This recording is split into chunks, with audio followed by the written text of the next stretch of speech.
Hello, and welcome to the Movie Universe. I'm your host, Movie Fan. Today, I'll be talking about Wishbone. For those of you who don't know what Wishbone is, it's just a simple TV series that was on PBS from 1995 to 1998. It was one of those educational shows, kind of like Reading Rainbow. In fact, it followed the same principle because Wishbone promoted reading. How the show went was, Wishbone was a dog, a Jack Russell Terrier to be precise. He lived with his best friend Joe and his mom, but he also had other friends like Sam and David, and many other people in town. Wishbone doesn't talk, but he does talk in his head and we can hear him. And when we hear him talk, it's really for our benefit, because Wishbone is constantly thinking about what's going on around him. He sees that his friends are going through some difficult times every now and again, or some just your average choices that any teenager or preteen could ever go through.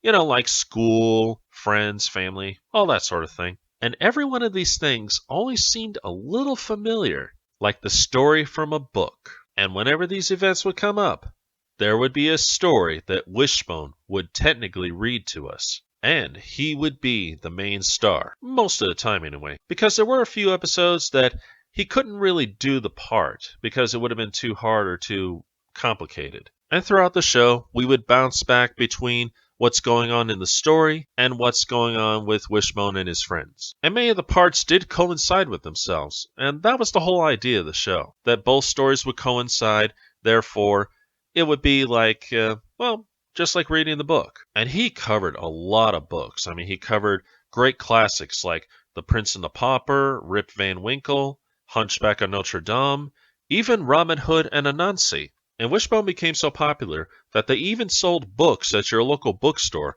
with his image on it. Of course, the stories were changed up to be like the series, where it would be like, he's with his friends, and at the same time he's reading the stories, like Sleepy Hollow and stuff like that.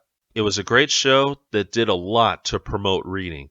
In fact, I'll be honest with everybody, it actually got me interested in reading a few of the books that they talked about.